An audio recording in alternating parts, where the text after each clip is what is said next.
Just want to say, I really appreciate you all joining us tonight for me to talk a little bit about safety and security here at Roselle Public Schools. Just to give you a little background about myself, I'm a 1989 graduate of Abraham and Clark High School, and I'm pretty honored to be serving in the capacity of district security manager. Coming through the Roselle school systems, it helped develop, me from an educational standpoint and helped me flourish in a 30-year career with the U.S. government. And I just happened to retire in 2022 after 30 years with the U.S. government. Last position, Assistant Special Agent in Charge with the Department of Homeland Security.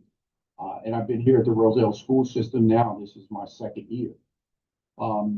And so I look forward to just engaging with you all and sharing with you some of the insight of some of the great things that we're doing here at Roselle Public Schools. Just to start out, security has changed since I was here in 1989. Here we're taking a holistic approach to safety and security. And so one of the things about myself, I'm truly vested in this community, in the Roselle community. And one of the things that I focus on is trying to change the culture and ensuring the safety and the success of your children here in the Roselle Public School system. On a daily basis, we're tasked with ensuring a safe and secure environment for all students and staff and visitors at our facilities. And with that, we conduct, all kinds of emergency drills, and we prepare ourselves for emergency situations. And lastly, we work to establish a professional rapport with our students in order to identify and mitigate incidents in our schools and also some of the things that are affecting our community. And again, I just really take pride in acting as a mentor for the youth of this community. So the presence of security here in Roselle Public Schools basically helps us to protect students, staff, visitors, and the property from harm, theft, and other unlawful activities. The role of the security staff is basically prevention, deterrence, observation, detection, and the reporting of unlawful activities. Some of those responsibilities include enforcement of Roselle Board of Education security policies, controlling access to Roselle Board of Education property, patrolling of internal and external areas, and responding to emergent situations, and assisting building administrators during security-related incidents, including emergencies and other emergency exercises and other security-related duties. To just kind of give you some perspective, this map is a map from 2023, and it just basically shows school-related shootings throughout the United States. Currently, there's been over 306 school-related shootings nationwide. And one of the reasons why I thought to kind of show you guys this graph basically is to assure you that no one's immune to these school shootings. And here at Roselle Public Schools, our security team plays a vital role in trying to identify and deter violent incidents such as this. And we're 100% committed to ensuring that the students are safe and have a place to thrive and learn. In my assessment about security, the security job as a whole, I remember back to 1989 when I was in high school and how security interacted with the students in the school, and then how I see it today. I think many of you have a perception that security is a physical type of position. But now I think from our standpoint, it's become more mental. We pretty much focus now on, spending enormous amounts of time trying to mentor our youth, conduct threat assessments to determine potential incidents, and we look to mitigate those incidents. So that way, we do our best to mitigate these incidents so that we don't become, one of the numbers that are captured here in the graph that I present to you.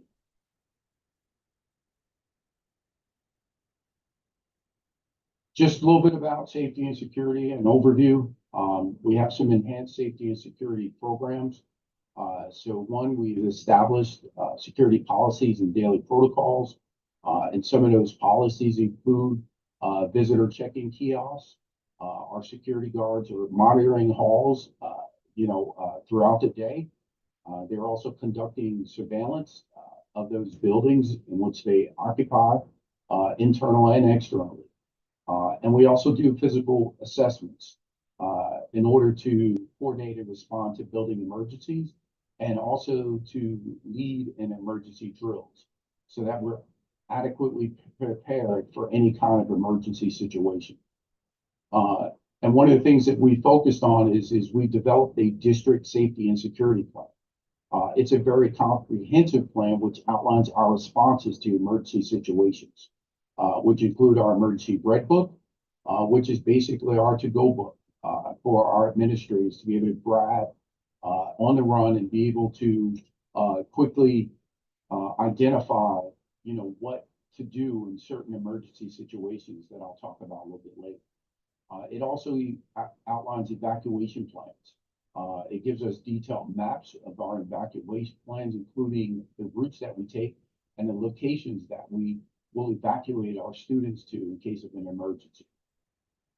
And another component of our safety plan is we have a safety team. So we have, I'm responsible for coordinating safety teams in all of our 7 schools.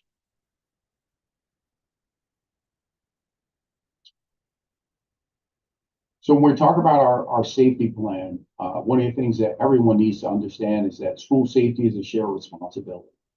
It's not just for us here at Rosa Public Schools, but it's a community shared responsibility.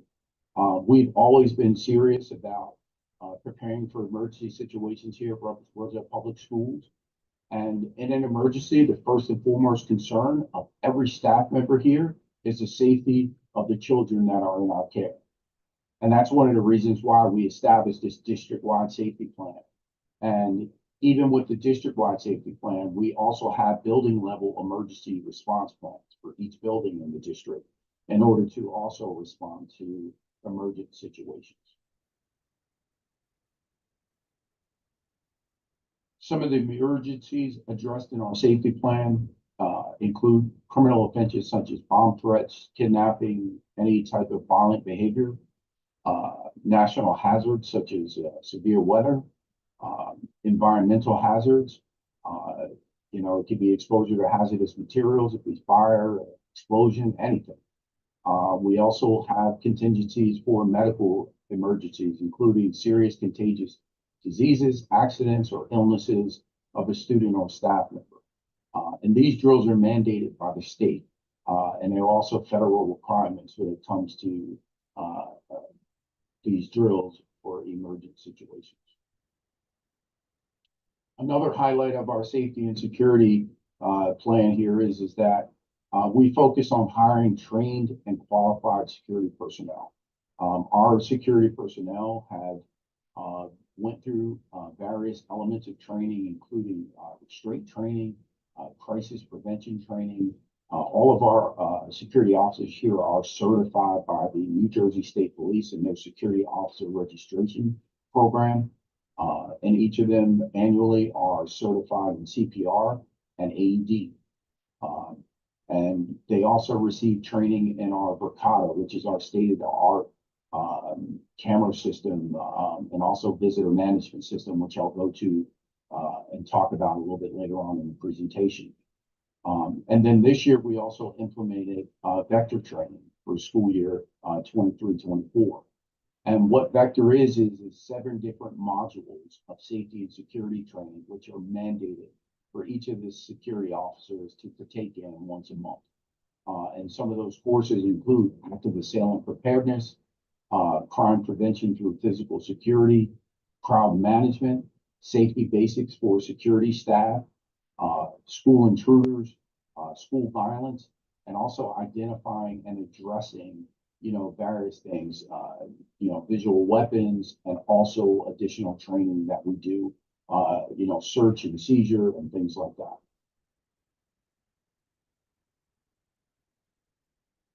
Some of the state-of-the-art technology Um, over the last 2 years, we've updated a lot of our technology to include over 348 state-of-the-art cameras, which pretty much operate off of 1080p.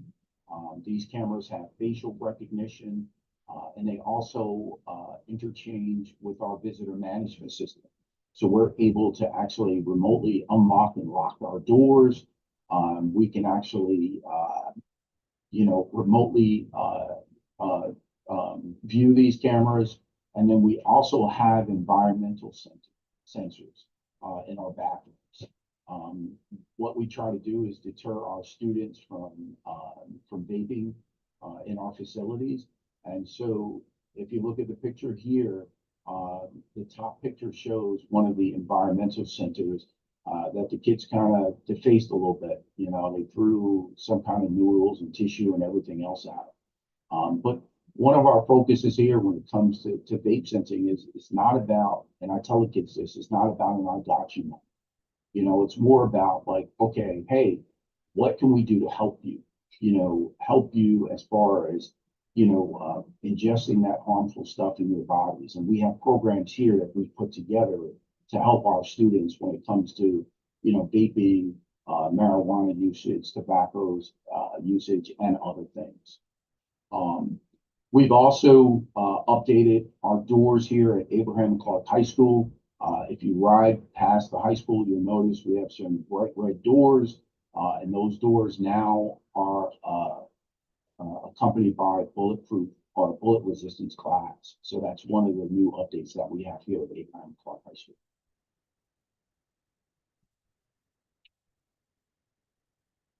So as far as the emergency notification system, or what we've called for short is the ELISA law panic system. In 2003, Governor McGreevey signed into law that mandated every single school system had to have some kind of emergency notification system. And that emergency notification system can be a simple panic button, which you can see in the picture on the top left-hand side. And it can also be a telephone alarm system. And these systems have direct access to notify Roselle Police Department in case of an emergency at one of our facilities. So this was enacted in 2003, and it's definitely a benefit for us here at Roselle Schools because it allows us to, work collaboratively with Roselle Police Department, which I'll talk about in my next slide, whereby they join us when we actually do drills related to the panic button system to make sure it's operating the way it's supposed to. And then in each of our schools, we also have emergency response shields. In the case where we have an active shooter, these shields are level 3A, so they will defeat a bullet coming from a firearm. And each of these, we have these shields installed in each of our schools.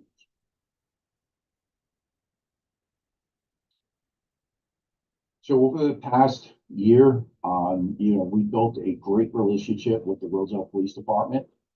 We work collaboratively with them, as I had mentioned, when we do our drills, whether it's a panic button drill, whether it's some specific training, or just as far as a deterrent when it comes to different things. One of the things that's coming up is in March, we're going to have gang awareness training at Grace Wilday Junior High School. And that's going to be hosted by us, but we're going to have Roselle Police Department and sheriff's officers from Union County come in and talk to our students about gang awareness, and also talk to our faculty to make them a little bit aware of some of the hazards of gangs and some of the signs.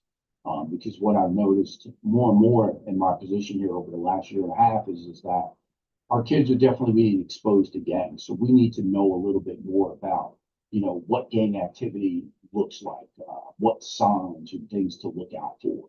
And then to also find out like what resources are available to help our kids kind of divert from becoming part of these gangs. Roselle also has a junior cadet program whereby they enlist students here into their junior cadet police officer program, and that's also been a great tool to develop, future law enforcement officers.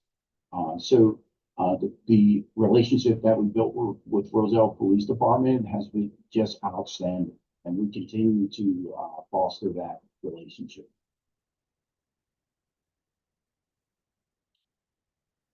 These are just some of the trends that we're seeing. As I had mentioned when we talked about our vape sensors, we have the sensors. They pick up on everything from tobacco, marijuana, or anything else that kind of produces some kind of smoke or aerosol. We see a lot of vape pens. Last year alone, I think we seized over 230 vape pens from students. We see the occasional blade. What you see in here on the picture on the left is what looks like a key, but within that key is a sharp blade. We seized 2 of them this year alone. And then the picture on the far right is just basically a hair clip that has a sharp edge. It's made out of plastic, but can definitely be used to puncture someone. And we ended up seizing off a student.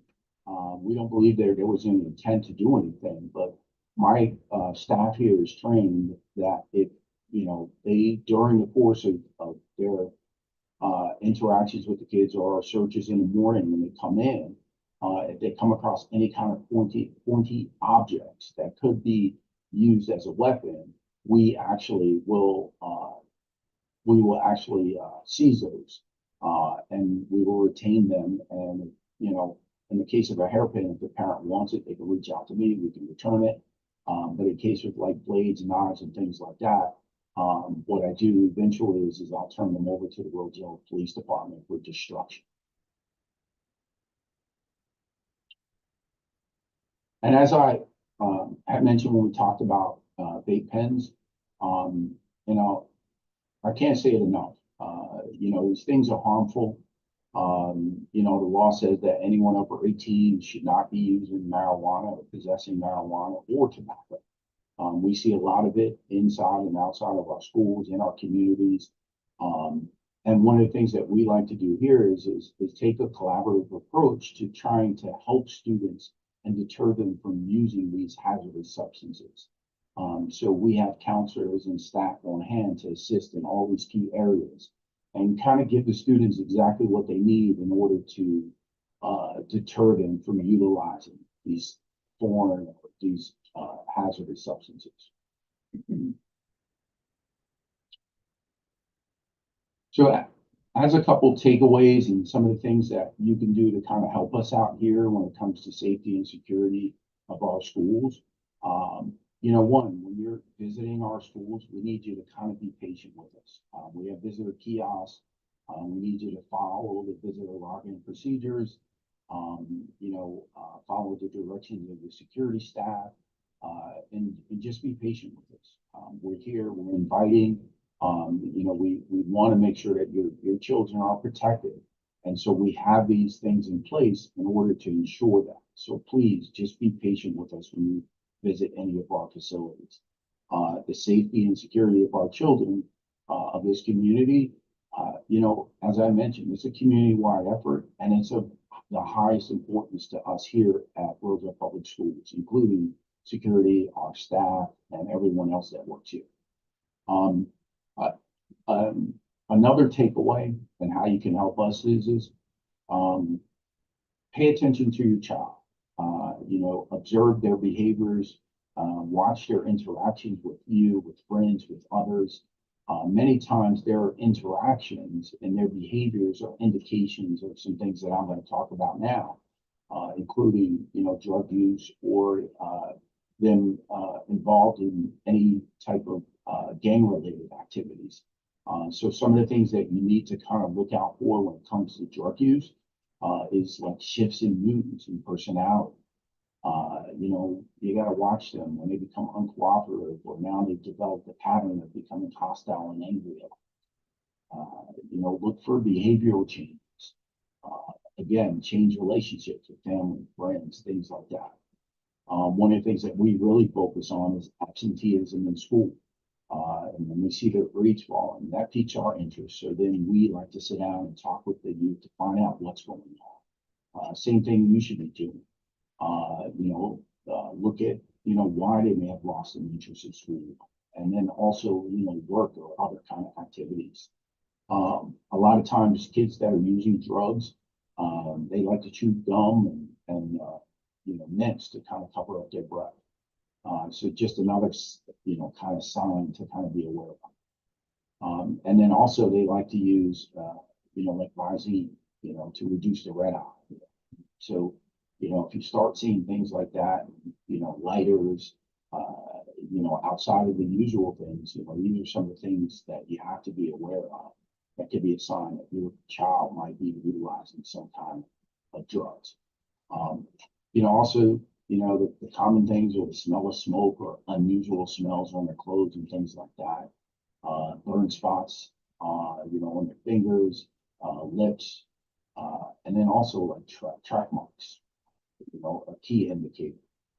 And then a child that's, unusually tired and lethargic, these are some of the characteristics and behaviors of someone that's utilizing drugs. And so, we want to work with you as the parents in order to try to mitigate, drug use. And one of the things that we see, we try to prevent is that, we don't want kids coming into the school environment, using drugs, because that leads to other physical and violent acts. And so that's why, we need you to have your eyes open, and we'll have our eyes open when it comes to, nurturing our youth and trying to keep them safe from drug use.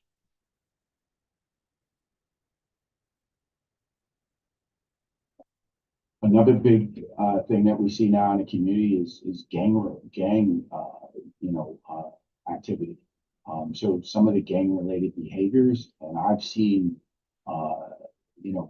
gang signs and kind of gang activity as young as youth that are 10 years old.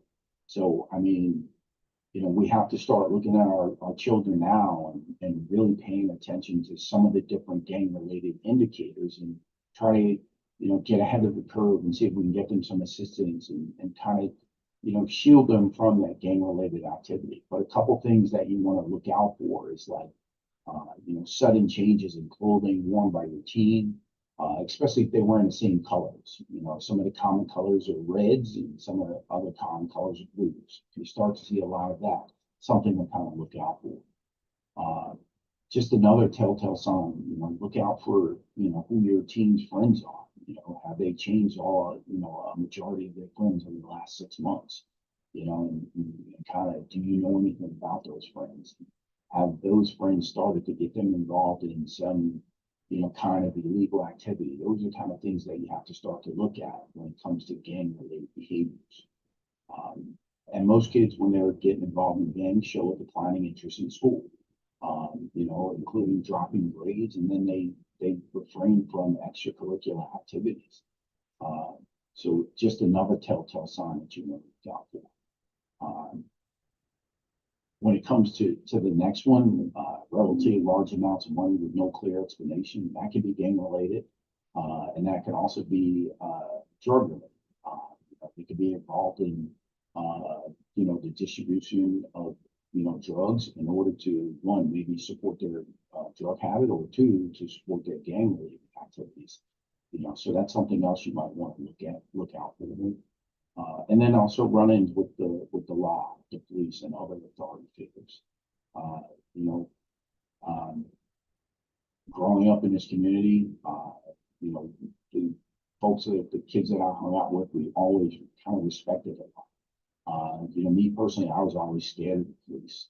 And then I turn around, graduate college and in in law enforcement for 30 years. Even now, if I get pulled over, I still get, I still feel kind of nervous. So, that's a whole nother thing. We just have to, watch out, if we see patterns of them running, having run-ins with police and other authority figures. And the other thing is utilize the internet to become knowledgeable on gang symbols. There's tons of information on the internet. You know, it talks about the symbols and what they mean and belongings, including it talks about books and clothing and things like that. And again, if you notice any of these behaviors, we ask that you take some action and don't hesitate to involve us. You know, we're here to support your children just as much as you are. And we have programs in place to assist you, you know, when it comes to your kids, you know, getting involved in the vaping, the narcotics, or even gang related. So I am going to turn it over for questions if anyone has any questions. But you know, again, you know, I'm excited to be here. You know, it's like, you know, you walk through the halls of all these different schools. You know, so I went to Harrison Elementary School.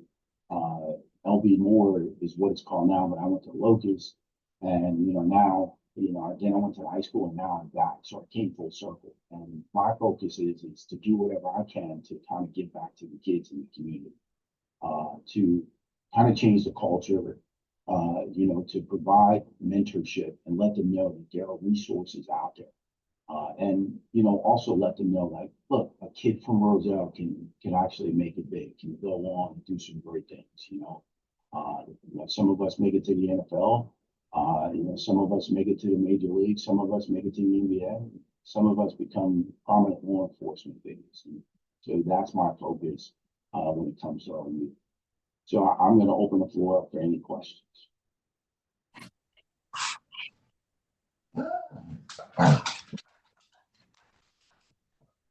Thank you, Mr. Worlds. Certainly a great opportunity to connect our school community with the host of resources and our proactive approach.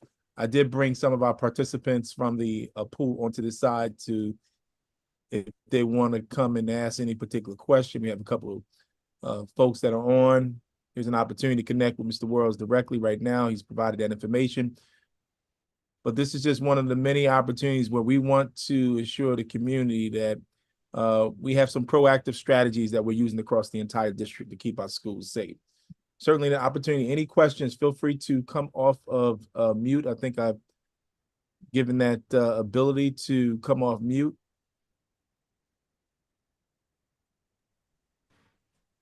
Good evening.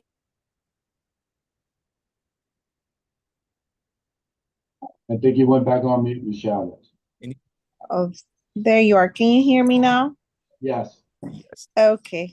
Well, thank you so much for having this webinar tonight. It's very important for us as a community to understand and know everything that's going on in our schools, especially around the district. And I really appreciate having this discussion tonight, because we do have, as parents and as a parent that has 3 kids in the district, I usually have concerns, and whenever I bring them up to you, I know that I'm always going to have an answer. So I really appreciate you again for putting this together, especially when it has to do with information about gangs or the things that we're seeing, especially at the high school. But I know, you know, we're not only focusing our attention at the high school, but also at the middle school and a junior high school. So I really appreciate you and your team, and you, Dr. Fisher.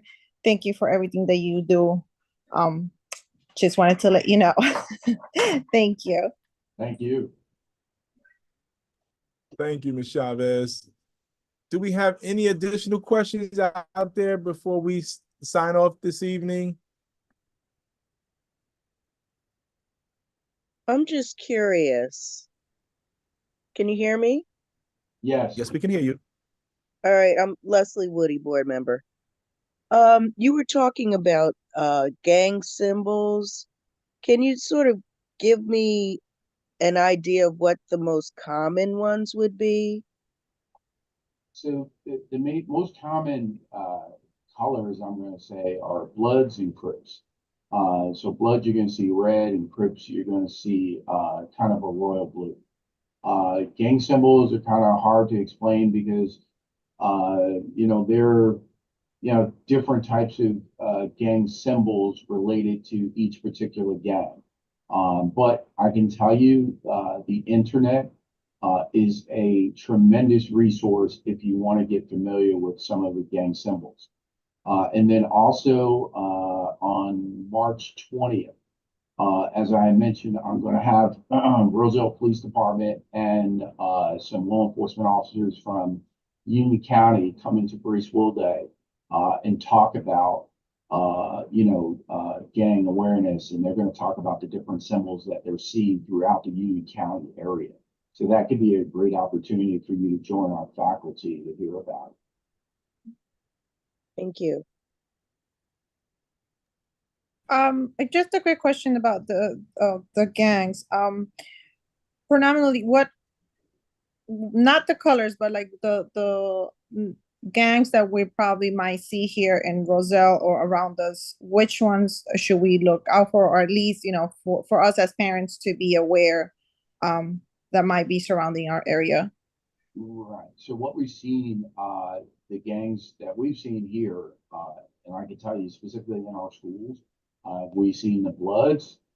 We also seen the Crips, which are gangs that have originated out of Los Angeles back in the 70s. And then also we've seen some of the Spanish gangs, the MS-13.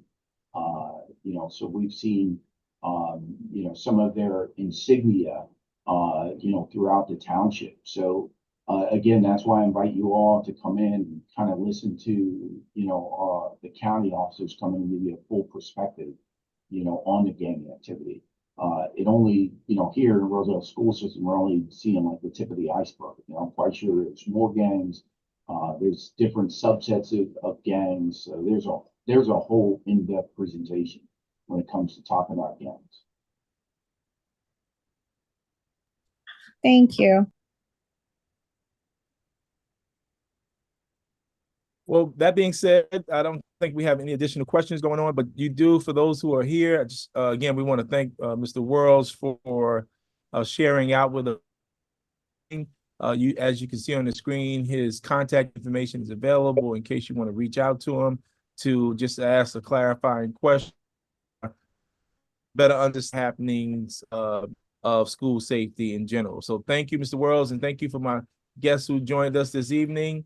And we will wish you well. And again, safety is a priority across the entire school district. Have a great evening, everyone.